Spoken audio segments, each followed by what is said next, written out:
All right. Well, welcome everybody. It's a little after 4, so we can get started. My name's Greg Reich, and I'm the director here at the Center for Popular Music at MTSU. Thank you all for being here, everybody who's watching on the live stream. We are delighted to have with us today Marissa Moss, who's the author of this book called Her Country, How the Women of Country Music Became the Success Story They Were Never Supposed to Be, that was published just this year by Henry Holt. We do have copies of the book available. I'm sorry, what did you say, $28.99? $28.99, no tax, which is nice.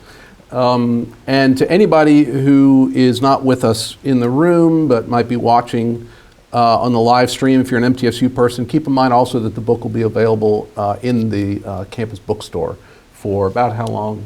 Until we sell out. Oh, well, there you go, until we sell out. So get over there and get yourself a copy, which I'm sure you'll want to do after this talk today. And thank you to the MTSU bookstore for providing the book sales table. Let me introduce you to our guest and our author, Marissa Moss.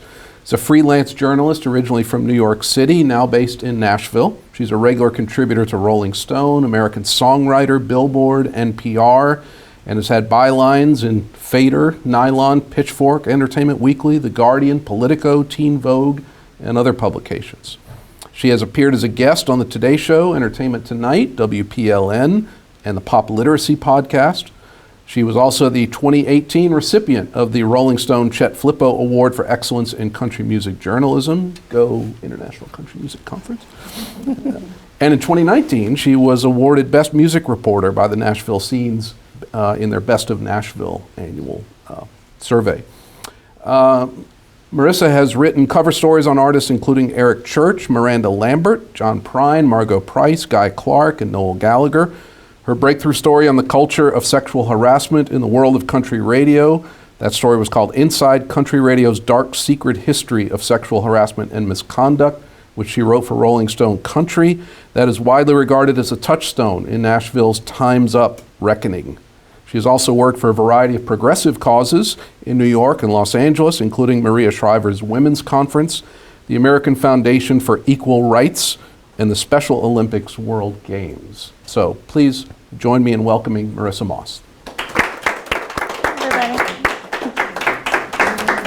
So we're just going to have a conversation about the book, and we'll certainly leave time for questions that any of you might have. Let's start with the big changes that have happened with regard to women and their treatment, their opportunity in the music industry in about the last 20 years. Because as you write about in the book, the 1990s seemed in many ways like a pretty good time for women in country, with the ascendancy and the success, commercial success of Shania Twain and Faith Hill, and the Dixie Chicks, as they were known at the time, Leanne Rimes, or a bunch of others that you talk about during this period. So I know this is, in a sense, it's one question that's really, what is your whole book about? but in a general introductory sense, like, what happened? How did that fall apart in the early 21st century? Yeah, I mean, it's a big question, but that's kind of what got me interested in writing this book in the first place. Is I came into country music really loving a lot of those women, Shania Twain, the Chicks, and then when I moved to Nashville 11 years ago, not seeing any women on the country radio charts and wondering, not understanding that disconnect. Obviously understanding misogyny, but not understanding where, why and how that change happened. So the reason I focused on the last 20 years, and I can be a little bit wonky for this crowd, which is exciting for me, but I wanted to start sort of in the aftermath of the Telecom Act and figuring out how that played a really important role, the consolidation that ended up forcing programmers to rely on automated software that had kind of built-in discrimination. So there was there are actual mandates at radio stations not to play 2 women in a row, not to play 2 women in an hour. Sometimes it's many hours, it's always back to back. So that was all happening towards the end of the 90s. that started to push women out more and more as radio stations began to consolidate. Then you hit 9/11, and you have this shift towards really patriotic country songs. Toby Keith singing about putting a boot in a terrorist's ass. That's really hard to program next to a big ballad love song from Faith Hill. It doesn't really work. Can't really go from a boot in a terrorist's ass to like, a big love song ballad. So you just play more of those terrorist ass songs. And then you have what happened with the Chicks and speaking out against the Iraq War. And so you had all this kind of domino effect of, event after event that continued to push women out. So once you get to around 2005, you've had, shrinking number of radio stations, increased reliance on automated software that discriminates, and you've had this distrust in women from people like the Chicks speaking out and what happened there, and then women being really afraid to speak out at all, to rock the boat, and that's kind of part of how we ended up where we are now. Yeah, the episode with the Chicks, of course, is one that a lot of people know at least something about, and as you've already said and as you've written about extensively, it's a key moment, but it's also misunderstood in some ways. I was very intrigued by how much attention you paid in that, whatever chapter that was that focused on it, on George W. Bush and the way his presidential campaign kind of leaned into country music in that jingoistic, patriotic form that it started to take in the aftermath of, especially in the aftermath of 9/11, by which time he was already elected. But how is it different from, say, country music's involvement with political campaigns in an earlier time period? I mean, Loretta Lynn or Charlie Daniels, going on the campaign trail for Jimmy Carter, but this is a different scenario as you describe around the time of George W. Bush and his first presidential campaign. Yeah, I mean, country had always intersected with politics, as you mentioned, and so that was nothing new. What was different was country music had started to explode in a very different way into the pop culture consciousness. So it wasn't just siloed in country music and country fans. You had Shania and Garth and the Chicks crossing over to kind of the culture at large. You had the Chicks playing at Lilith Fair and appearing to feminist music fans who really loved Liz Phair and Sarah McLachlan. You had Garth Brooks playing these massive shows. So you had country music creeping over much more into pop culture than ever before. And so that made it, I think, a very different moment and a very different, it was smart on his behalf to capitalize on country music, to give him that kind of cred that he was looking for, as this Texan cowboy and returning America back to these bygone ideals. We see that recycled a lot. And country music worked really well for that. He always talked about how he loved to listen to country music, and that, you listen to two kinds of music, country and Western. And who knows if that's true, but yeah. So a lot of your book, in a lot of your book, you focus on three contemporary artists. Maren Morris, Kacey Musgraves, and Mickey Guyton. And for those of you that haven't read it, they are not treated like in separate sections. It's all very interestingly interwoven together with the story of other artists and other trends, cultural, political, economic, and so on. But it's clear that those three occupy a special place in your book and the whole discussion. So how is it that you settled on these three in particular? They have some really interesting similarities in their backgrounds and so on, but then they have some very important differences in how their careers have unfolded. And I want to maybe get into some of that. But just as a starting point, how did you decide that these three would be the central figures of what you wanted to describe and discuss? Yeah, I mean, I think there are a lot of different routes you could take when you're writing a book on women in country music, obviously. But the three women I chose are all very much kind of in the, they're in the bulk of, the middle of their career, the early actually stage of their career, in the grand scheme of things. So I wanted to focus on women that are very much active now, and they're all three from Texas. So I wanted to kind of simplify that narrative of where they were from and then how they got here. And if I could kind of eliminate some of the noise by saying they all came from Texas. They all came to Nashville around the same time. And here's where the differences started to emerge, because we had this common denominator of all these other things. And so especially when you're talking about someone like Mickey, you can say, well, she came to Nashville just like Kacey and Maren from Texas. She came around the same time. She had a major label just the same. Why didn't it work? Well, she's a black woman. Now let's look at that. So it helped me to kind of show the similarities in an easier way, but also when I wanted to really explore those fundamental differences, to be able to highlight those, especially when it came to Mickey and kind of being at the intersection of, being a woman and also being a black woman in country music. And they're all three very different. It's a lot of times we kind of lump women together, where like women in country music is this like amorphous blob of stuff. And they all are very different. They're very different sonically. They have very different paths to success, but different approaches.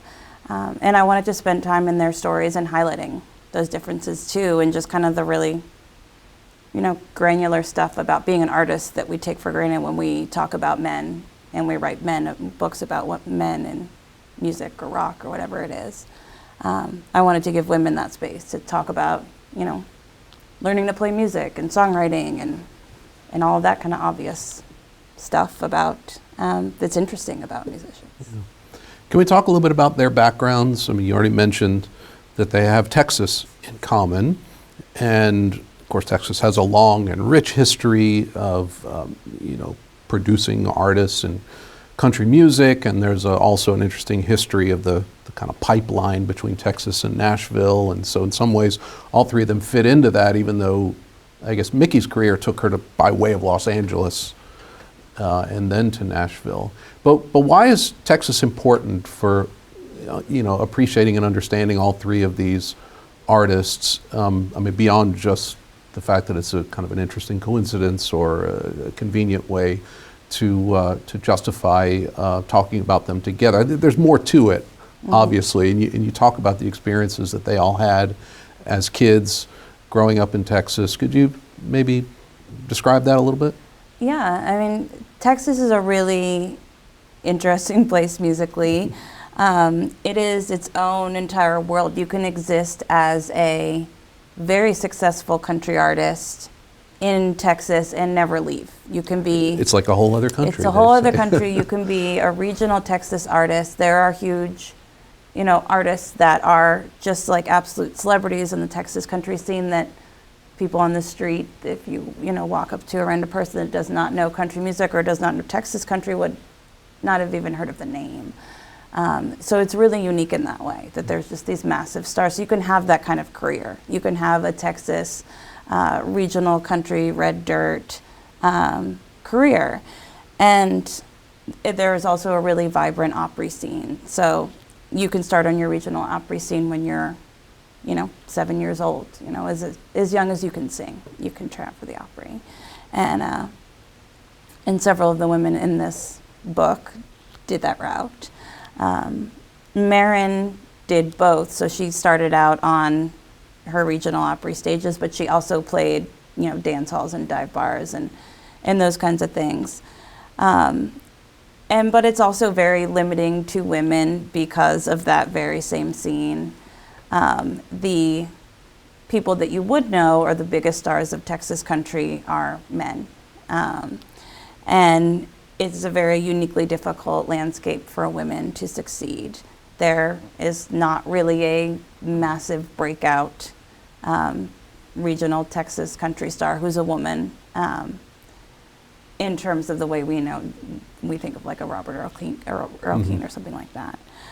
They're terrific artists, but they're not breaking through to that level. And Kacey and Maren specifically, so, as you said, Mickey went a little bit of a different route. They got to a point where they kept hitting those roadblocks. They were continually placed on women in, country music night or just the sort of the squinter lines on the Texas festivals at the bottom of the roster, and actually came to Nashville to find a bigger audience, which I think is, a really unique and interesting experience. And they came to Nashville too to primarily be songwriters. They didn't come with the, desire to be an artist right off the bat, which is interesting. Yeah, maybe I have another question. I wasn't going to get to it for a while, but since you brought up the songwriting aspect of it, maybe we could go there a little bit. So today's younger generation of female country artists, including these three and many others, certainly not the first women in country music to be writing their own material. But you do, in the book, discuss this as a factor in the industry's treatment of them. So why or how does an artist writing her own material affect her reception in the country music industry today? Is that a net advantage or a net disadvantage? How does that play into the whole dynamic? It's a complicated question. Yeah. I mean, on one hand, Music Row in Nashville is a place that very much values the songwriter, obviously. I mean, that's one of the pillars of the community here is songwriters, is cutting outside songs, is embracing cutting outside songs. But on the other hand, there's that, and this is something I talk a lot about in the book, is that authenticity test, which is, can you be truly authentic if you don't write your own songs? And I think now it's easier to meet that authenticity marker if you write your own songs. And when you're a woman in country music, you have a lot more difficult road towards that authenticity, gold medal that you're always trying to race towards. Whereas a man can sort of appeal more authentic just in nature by showing up and wearing a trucker hat and jeans and, driving a truck, whatever sort of current authenticity markers we have at the moment. It's so much harder for a woman to reach that. And so write your own songs, play an instrument, talk a lot about your country upbringing, all those things that we sort of want to check the box on. And I mean, it's certainly not dressing like, that's one of the reasons that I chose the photo of Kacey that's on the cover, is it does not, it is not the image that I think you think of when you think of an authentic country star, which is standing on stage in Chicago in heels and a miniskirt. Right. But I did want to talk about those things. Yeah. So we're in an era where so much of the songwriting that happens in Nashville, at least the way the crediting is done officially and the way the publishing rights are divided and so on, it's the era of the co-write. I mean, hardly anything coming out of the country music industry has a single person's name on it anymore.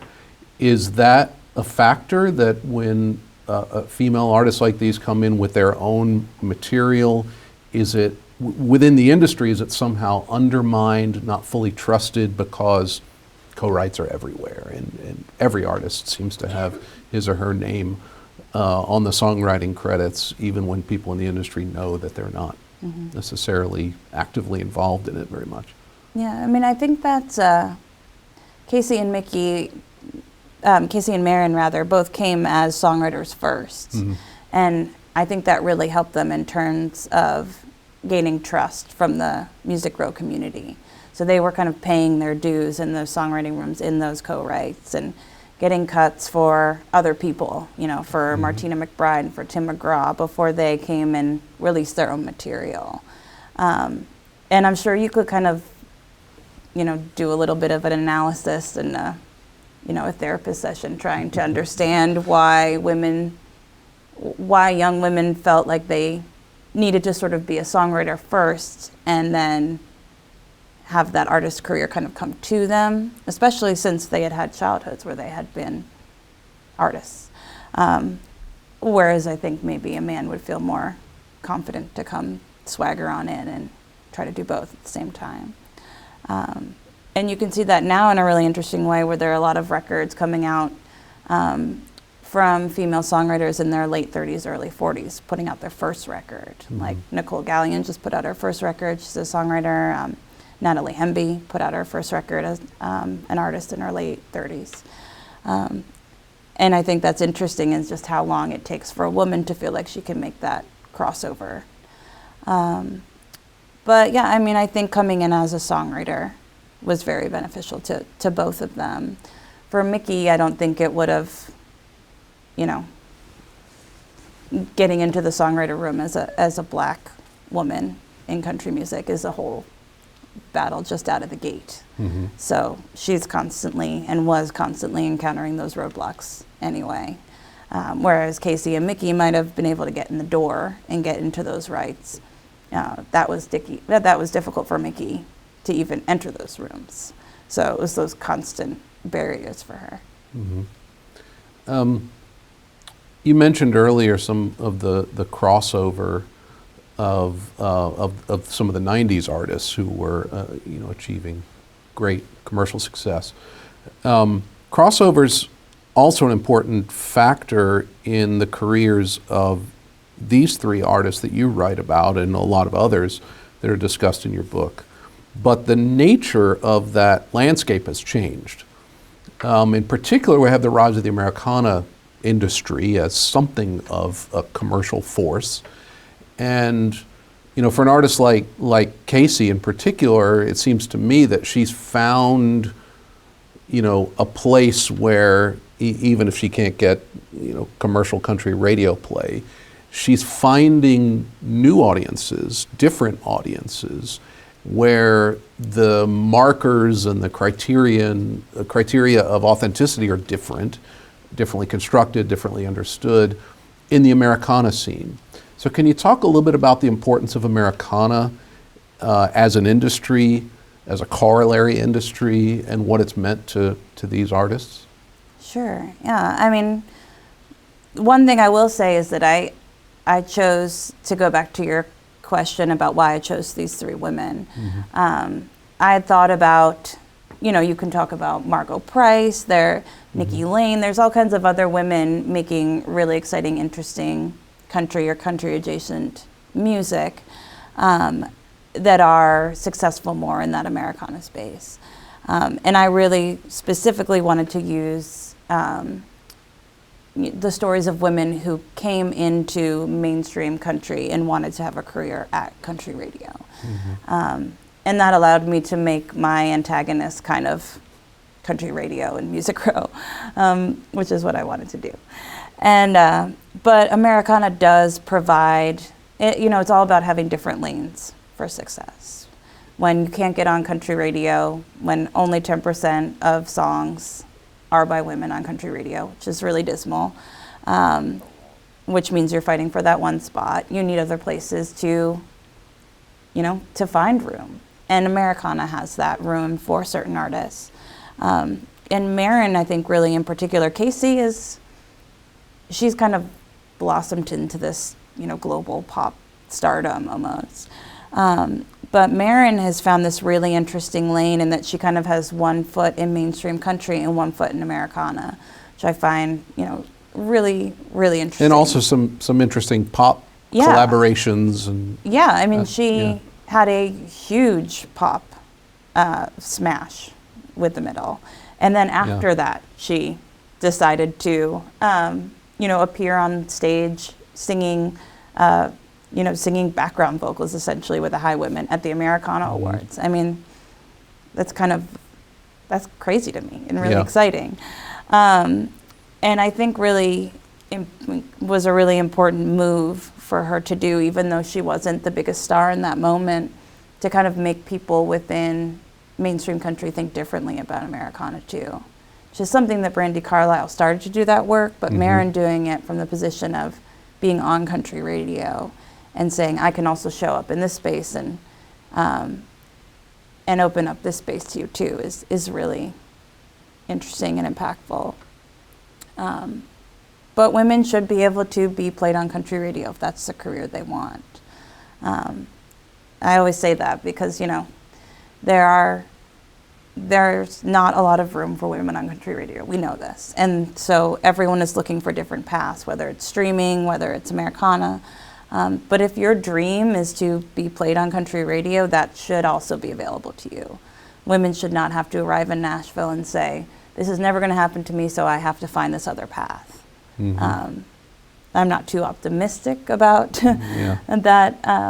that avenue being available, but it should be available. Yeah, I mean, there are, not to make too big a deal out of this, but there are some parallels if you look at the racial categories that were imposed upon artists by the music industry in various ways, going all the way back to pre-World War II era, where, say, a black artist who wanted to be, you know, a country artist, there are some notable exceptions who managed to break through, but the systemic obstacles to that, based on these predetermined marketing categories and these different lanes, and who was allowed in and who was allowed out based on, and who was not allowed in based on identity, there are some interesting parallels with you know, with what you're talking about with women on country radio in the last 20 years.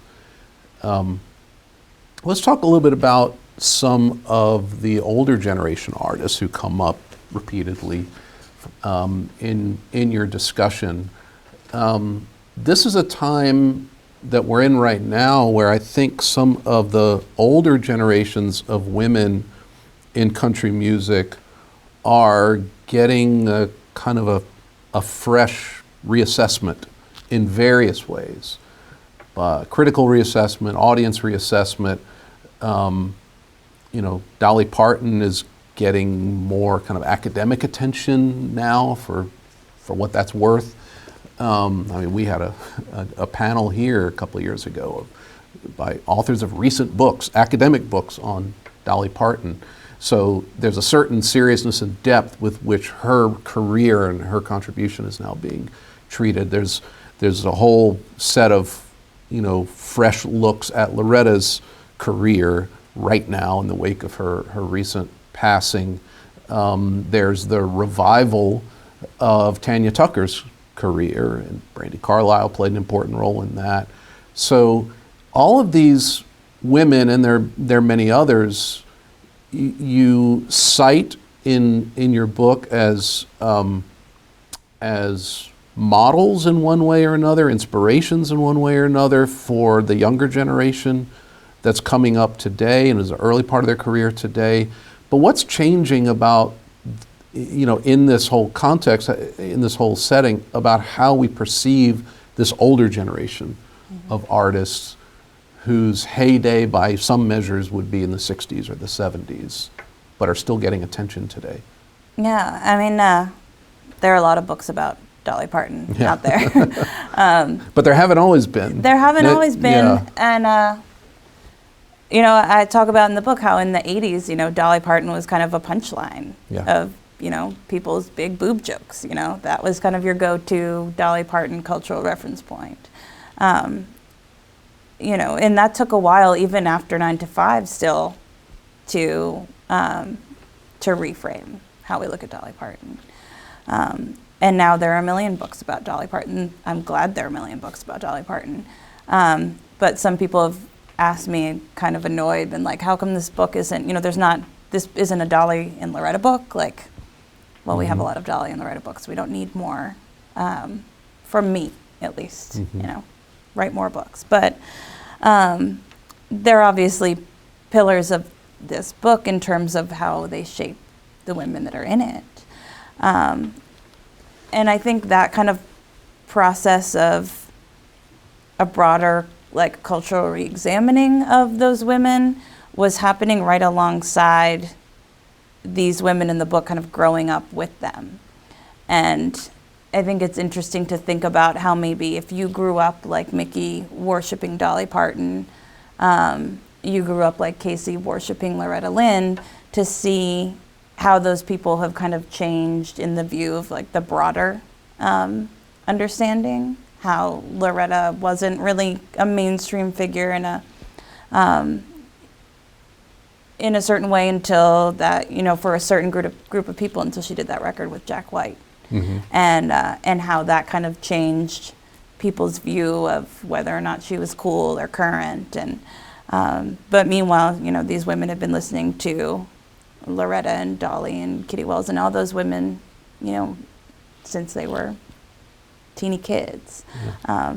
And I think that played a big role in just kind of seeing the acceptance of these women and the understanding of their careers change over time. I mean, do you think this reframing and the new audiences that are forming for Loretta's music and for Tanya Tucker's music has helped these younger women artists to gain success in some way or another? Yeah, I think so.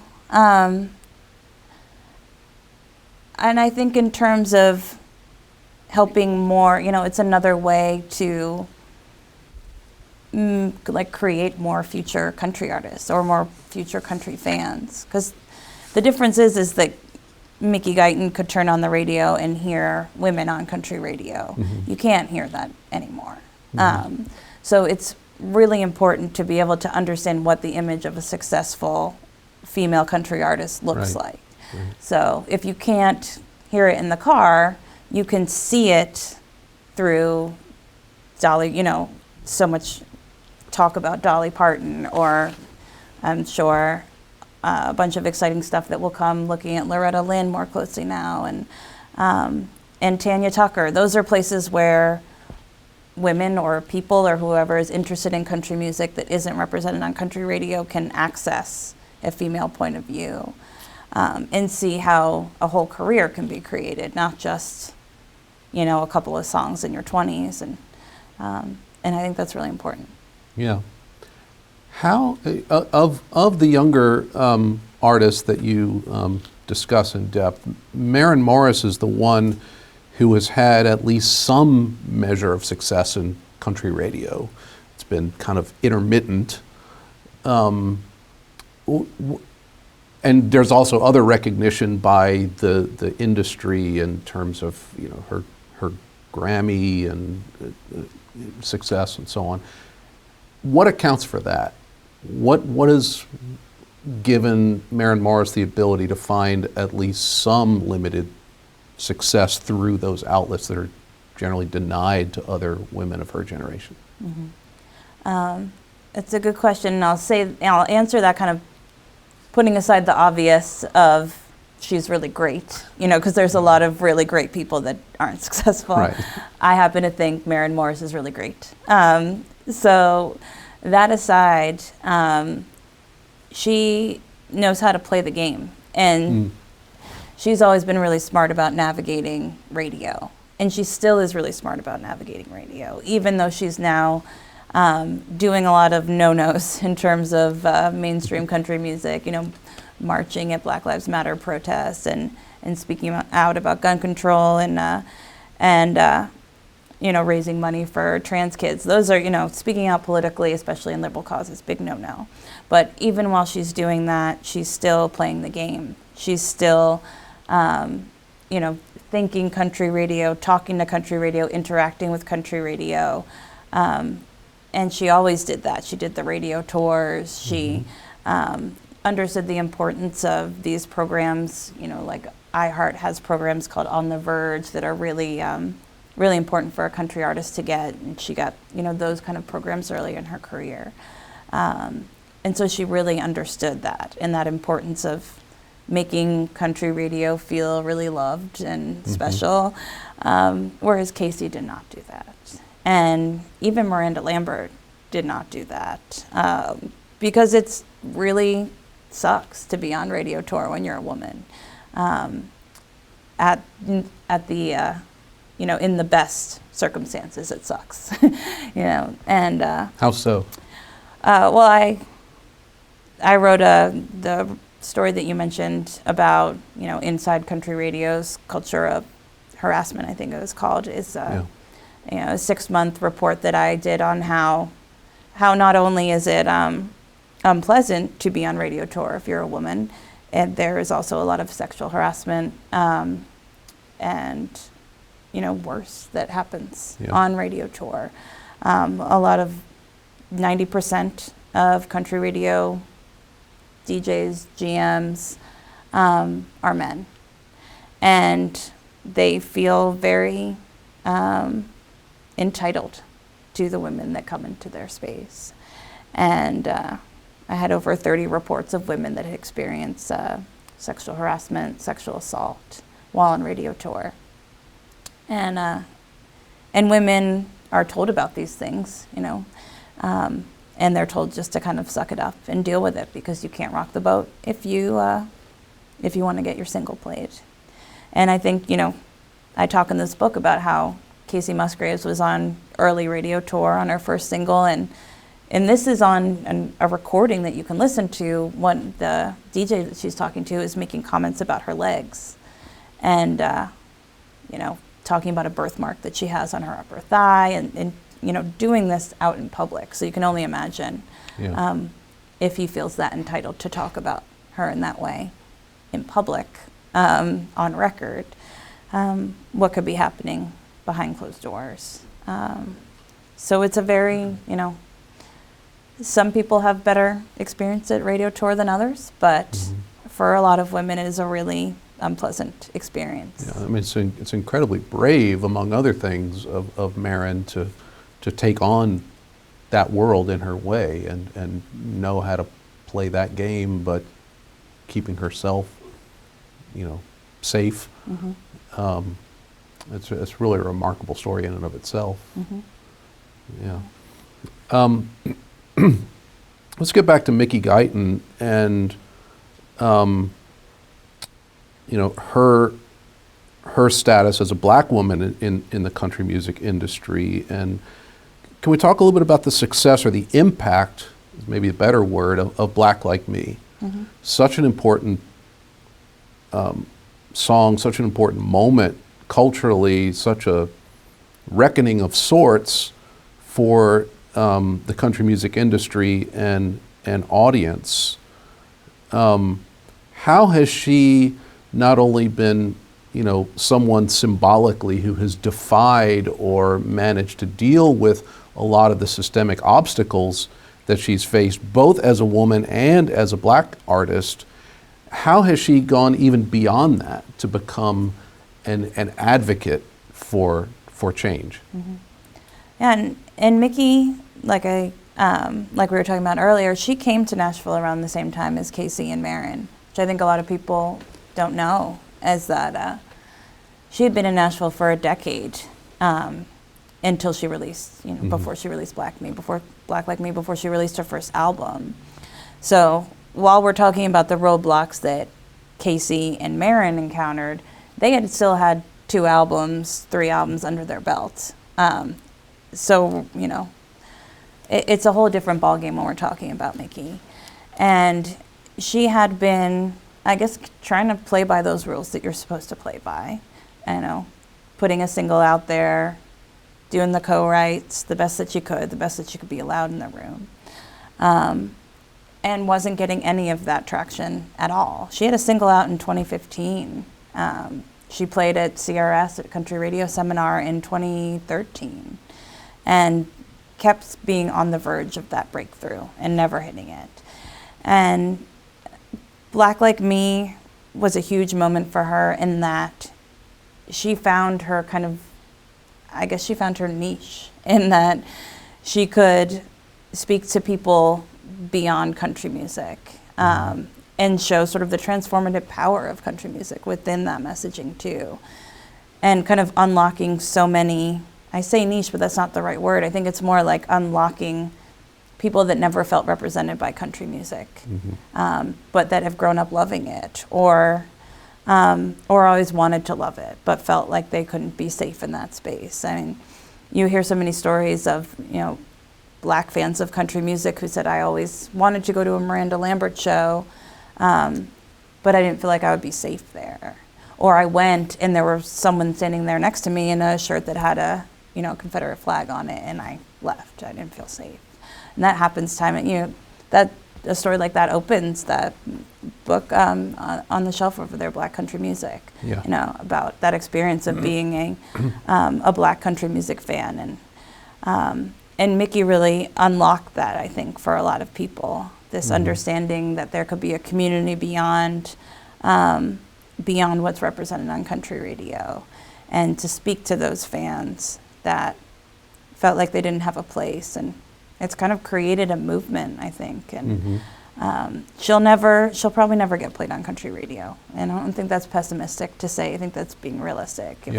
If you show up at the Super Bowl, the most countryest of places, and you sing the most patriotic of songs, and then the next day you're not added to rotation at all on country radio, nothing is going to budge you. Not a single station added her the next morning after That's Mickey remarkable. Guyton sung at the Super Yeah. Bowl, which just felt crazy to me, but unsurprising in a very sad way. But she, I think, and my hope for Mickey is that she doesn't always have to be the leader of a movement too. I mean, I'm sure it's a lot of pressure to hold what Mickey Guyton has to hold. And most stories about Mickey Guyton in the press, talk to her, and rightfully so, I think, about what she's doing to open up country music. But sometimes miss the songs and miss her voice, and she has an incredible voice, and she's a great songwriter, and we should be paying attention just as much to the actual music. I know it sounds silly, but to the music that she's making as the change that she's helping to create. Right. I'm going to ask one more question, and we'll see if folks here in the audience have some. You mentioned, among others, I remember the passage where you're discussing Janet Weir, who is Maren's manager. Did I remember that correctly? And there are greater numbers of women in positions of power in the country music industry, artist management, A&R professionals.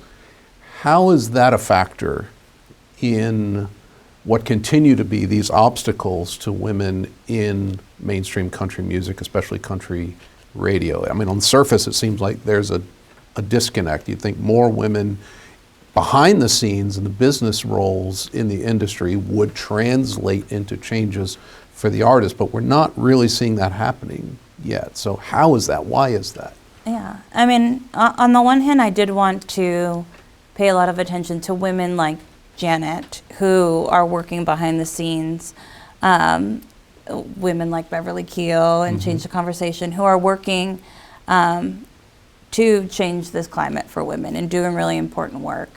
And there are a lot of names like that in the book that are, A&R journalists or managers or publicists who are women who are really crucial in this arc, really important parts of these artists' careers and their success. But I think it's also really necessary to look at how the few women that are allowed to succeed kind of within the Nashville machinery, how they can kind of sometimes become just as instrumental in keeping, I guess, these systems of oppression in place.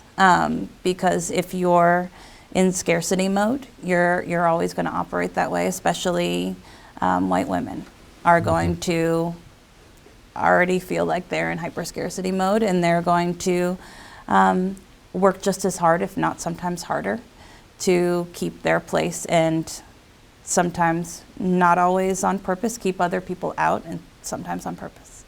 And so that is it's not a comfortable reckoning to talk about, Right. but it's really necessary to talk about that role that, and I think specifically white women have played in helping to keep this climate going for as long as it has. Yeah. I mean, it's a really important point that you make. It's an honest one.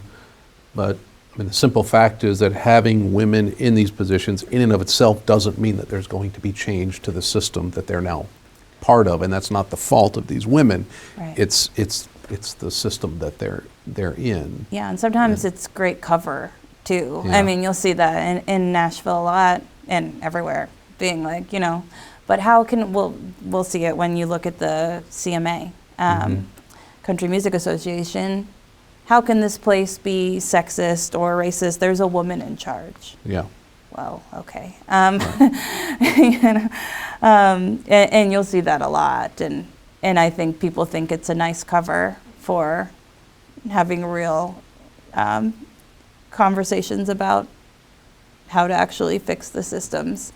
They'll parade a woman or say there are so few Black people employed on Music Row that it's difficult to. No, but we see that happening in other segments of the music industry. Yeah, in other segments of the Sure. music industry being like, we checked our DEI boxes. Right. Problem solved. Obviously, we know that's not the case. Yeah. Well, questions from any of our audience members?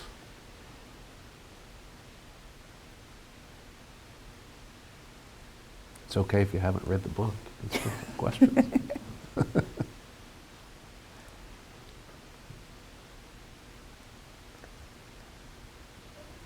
I've got I guess it's kind of a question, but one of the things you said that I thought was really interesting is how many women are recording their first albums at what the music industry might consider, maybe specifically the country music industry would consider an advanced age. They're in their 30s.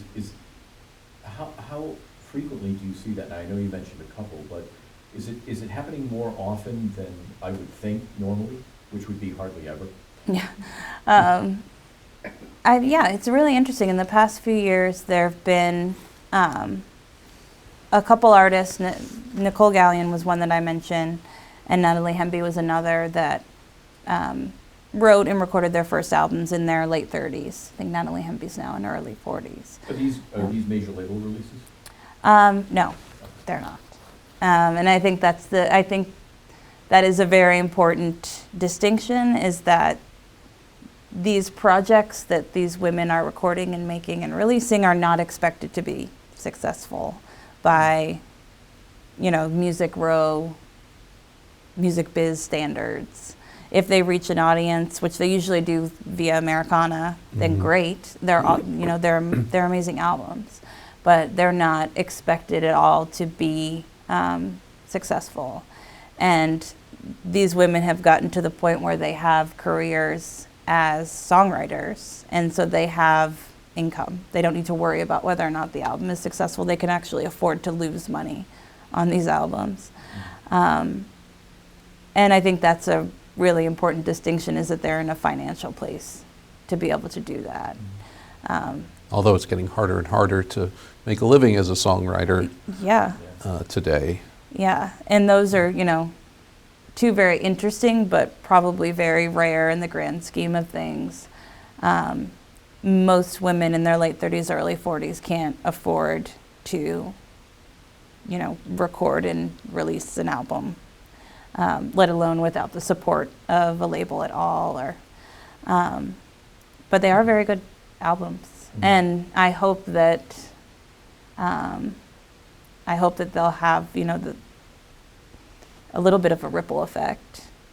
But yeah, I think they're probably more isolated cases than anything else. Well, we have a graduate of our program in the recording industry, Erin Enderlin, Yeah. who Erin started out, I met Erin when she was an 18-year-old freshman here.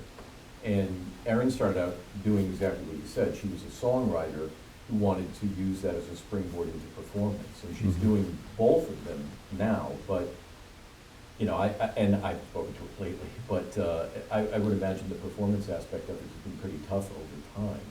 But she's written for mainstream artists. She's Yeah. written for Alan Jackson, Reba Right. McEntire, Terry Clark, not Leanne Rimes, Leanne Womack. So she's done very, very well, but I still get the sense that it's still quite a struggle. Yeah, and I'm a fan of hers. I think she's great. But so many women get caught in that space where you either have to be the one that is allowed to have some mainstream success on country radio, which is really just Maren Morris. Sometimes Carrie Underwood hasn't even had a #1 single on her own as a solo artist for, I don't know, a couple albums now. Mhm. Miranda Lambert just had a #1 with Bluebird, I think a year ago or so, and it had been a while for her. She hadn't had a #1. So if you're not one of those women, right now it's Lainey Wilson, who's sort of the breakthrough woman that's allowed to have that one slot. If you're not in that one slot, then you're not given a lot of other options. You either have to kind of pivot to Americana. But if you don't do that, I think it's a really difficult place to be in, especially for someone like Erin, who has a lot of mainstream country appeal and is a great songwriter. Not everyone wants to, default to Americana.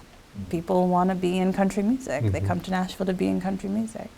I hear more country music at Americana Fest than I do during CMA week, but that's a whole other story. Yeah, that's a stylistic discussion. Yeah, that's a stylistic discussion. But yeah, it's an incredibly hard place to be in. And it's not getting any easier, especially with touring being what it is right now. And that used to be one of the rare ways that you could get out and you could actually build an audience if you weren't getting played on radio. And that's not going so well these days either. Not to be just like all doom and gloom, but yeah, she's amazing. Yeah. She's really talented. Now, I remember her coming into my office and playing these songs, and I thought, who writes these kind of songs at 18 or 19? I mean, they were very mature, thoughtful songs, and I was blown away. Because usually your students come in and play songs and you think, well, it needs a little work, or they're working at being a songwriter. She just seemed to show up fully formed, which was remarkable. Yeah, I mean, maybe too formed for Music Row. Yeah, yeah, there was that. Yeah. Too thoughtful. She had to remove a little bit of the thought. More thought, less thought, more truck. Yeah. Other questions? So when I talk to my students in my country music class or any of my other music business classes, and I ask them where they find music, they almost invariably never say country radio. It's TikTok, YouTube, SoundCloud, Spotify. So how much of this, I understand this kind of present industry is country radio and it still has a profound effect, but are we just sort of looking at a dying dinosaur on its way out that really has next to no impact? I don't even think any of my students have the ability to acquire an FM signal. Yeah. Or how to do it. Right, how to do it, that's the, Yeah, so, Radio. Yeah. when, so how much of this is okay, this is old, this is an old structure that just kind of dying. if we wait it out, it's gonna, Yeah. this problem will doing die of nothing its to- own accord. It really does Yeah. nothing to sort of revive itself or ingratiate itself to especially to a younger audience. Yeah, I mean, it's kind of crazy how little country radio, like how it is so insistent on not changing and not using any of those tools to have longevity in a world that is like very rapidly evolving away from it. But country radio is still the #1 predictor of market share and success in mainstream country radio. Which is, I think a student who has access to the internet and a computer and all that. Most people, young people, are on TikTok and things that old farts like me don't spend time on. But you know, in rural America, it's still surprisingly difficult to even get a broadband, you know, access to quality broadband. So you're listening to country radio. You're sometimes, you know, if you live out in 50 minutes from your job site, or you don't have strong access to broadband where you live, there's still a lot of people. I think it's surprising to a lot of people how many people still will tune into country radio in their car, in their truck. You know, we make fun of trucks and country songs, but that is a big part of rural country culture. You spend a lot of time in your truck, in your car. You may actually drive a truck for your living. Those are all, you know, still very real scenarios, and you know, no less valid than someone who tunes in on TikTok to find their music or whatever it is. But they're just hearing one thing, you know, and radio is a format of familiarity, so you can't blame the listener for wanting to hear a certain thing, because that's what they're being delivered over and over again. And if you do listen to radio, you want to hear what's familiar. And we've actually created a climate where a woman's voice or a woman's story does not, you know, often doesn't test well when they do these tests of the, you know, listener-based tests to see where people will change the dial and all those things. People don't respond as well to women because they're conditioned not to respond well to women. Because if you don't hear them, you know, like the times you're in your car and you do actually put on radio or Spotify or whatever, unless you're actively looking for something, you know, you're actively engaging in like music discovery, you're hungry for something new, you want to hear what is familiar to you. So you can't blame the listener. They're just, you know, listening to radio like we always listen to radio. The difference is they're just being delivered the same thing over and over and over again. But it still is an important factor for the country music audience, is radio. It is changing slowly as, you know, as the world changes. The disappointing thing about the way that the country music industry is embracing those things or not, is that it all seems to just kind of reflect back what is popular in country radio, with some exceptions. And those exceptions are the hopeful ones, like Mickey Guyton breaking through on Spotify, or there's an artist, Patricia Block, why do I always get it? But, you know, Priscilla Block, thank you, that got really popular on TikTok over the pandemic. And but for the most part, it's the same vision of what's appearing on country radio being reflected back and used back by Spotify and TikTok. Like the biggest country music TikTok breakthrough is Fancy Like by Walker Hayes, which is a white man. So yes, they are breaking through via TikTok, but it's the same image being reflected back as on country radio. I went to a really interesting, really disappointing, but interesting panel at Country Radio Seminar. And it was supposed to be about how radio programmers can use Spotify and TikTok and all these other tools to kind of, you know, spice up or revolutionize their playlists or whatever. And the overall takeaway was that their favorite tool was Shazam. So and that was the top one that they used, and they felt like they were being very cutting edge. Like, we're all using, you know, we're using this great tool called Shazam that people are just taking data off of, you know, what they're already hearing and wanting. So it wasn't anything, you know, it's stuck in this constant feedback loop. But you know, that is where kind of the hopeful future for country music lies, I think, is in those other formats.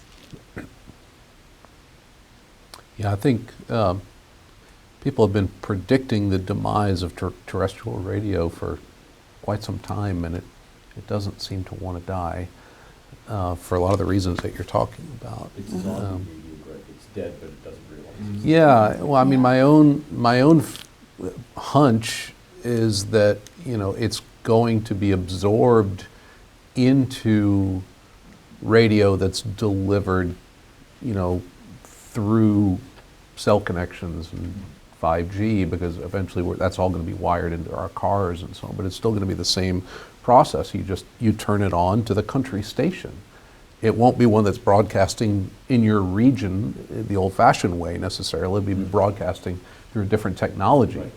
and probably controlled by the same, you know, the same handful, literally handful of programmers. Yeah. I'm kind of curious, I don't know if you've ever looked into like how Pandora does its algorithm, its recommendation algorithm, and how the consumer behaves if they are offered up two female country artists at the same time. Do they hit skip, or do they just let it play through? It's kind of, that's kind of direct data about how the consumer actually feels their activity. Yeah, I mean, I think there has been some, there is some data out there. I think it depends on the consumer.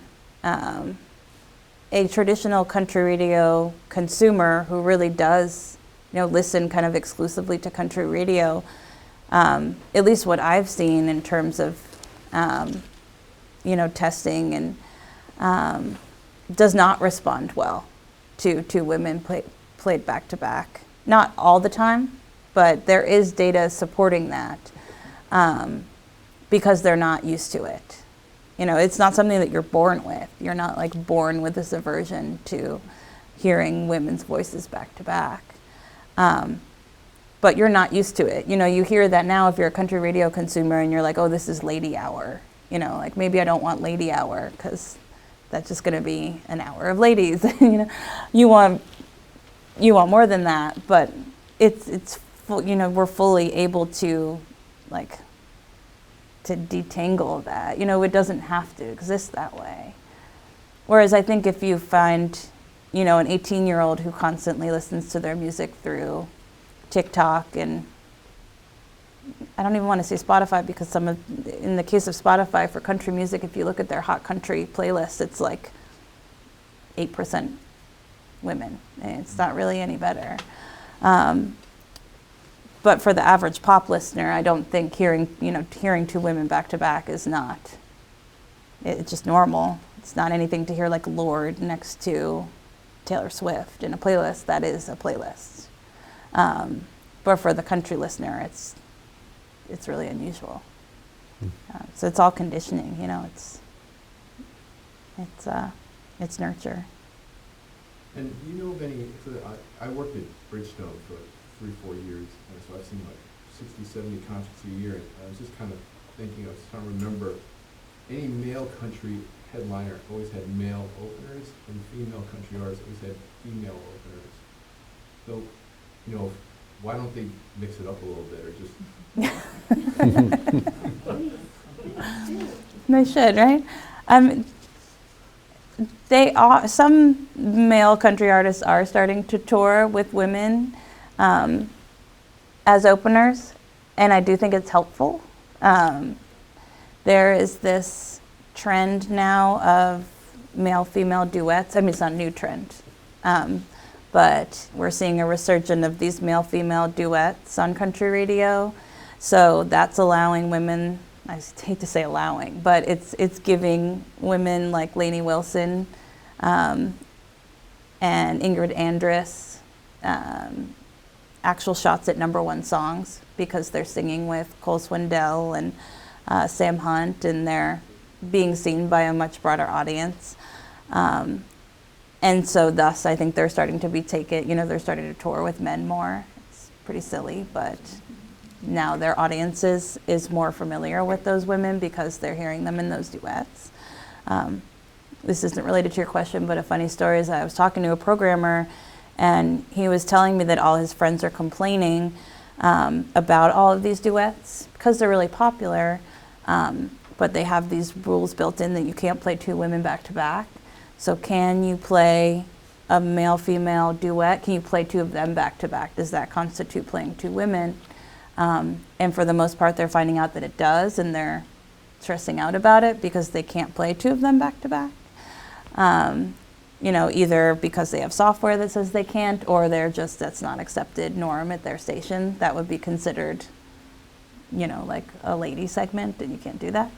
But those are the, you know, some of the most popular songs right now. Thought that was pretty funny and sad. But, you know, I think there are some men that are starting to tour with women as their, you know, gesture of inclusivity or whatever they're doing. And it is helpful. But, you know, like we were talking about earlier, you know, that's not going to fix any of the fundamentally broken systems in Nashville just by Luke Bryan taking, you know, one white lady on tour. But, you know, it's not a bad thing. Another question. Something, it's kind of a question, kind of not. Something I found interesting when you brought up students listening to radio. I have Sirius XM, and I listen to mostly, like, when I'm not listening to Apple Music or TikTok stuff or whatever, I listen to Prime Country a lot. And the other day I was driving, and I think I try to give radio a chance because it gives me hope, because I'm an artist and I want to break through and do stuff. But I was listening to Prime Country, and they were doing a section on giving men who didn't have their big breakthrough songs a chance from like the 90s and the 80s, and playing all of their old stuff. And it's like, well, why not the women? I mean, we were here all along too. And I just find it really interesting, like, as a young person, I feel like we could listen to a lot more radio, but why would we want to? Like, especially as a woman. Yeah. And that. But also I had a question, what advice, like main advice, would you give to someone, like a woman trying to, I've grown up in bluegrass music, and I've done bluegrass music my whole life, and I'm trying to make a crossover, which is not easy, but what is your biggest piece of advice to someone trying to do that as like a young woman? And I'm glad you're here and doing it. I mean, that's the first step, right? I mean, to your first point is, yeah, I mean, I think that's one of the things that I was kind of most immediately worried about when I started to discover how few women were being played on country radio is, you know, how many dreams is that, not only how many dreams is that killing, but how many dreams like never even get to seed. If you just never hear women on country radio, you may not ever think that's available to you, so it may not ever even occur to you, you know. The way it did very specifically for the women in this book, that, you know, they heard Leanne Rimes and Shania Twain and Faith Hill on the radio, and they said, I could do this too. That's not happening right now. You know, even when you're tuning into, you know, streaming DSPs, sometimes you're not finding it. Advice, you know, I mean, I think what I came out with a lot in this book at the end of it was not some sort of like, you know, super optimistic spin on what could happen to country radio, but a real big belief in the sense of community and building something new and different kind of outside of the mainstream. And that's not unique to country music. I think in other music scenes or, you know,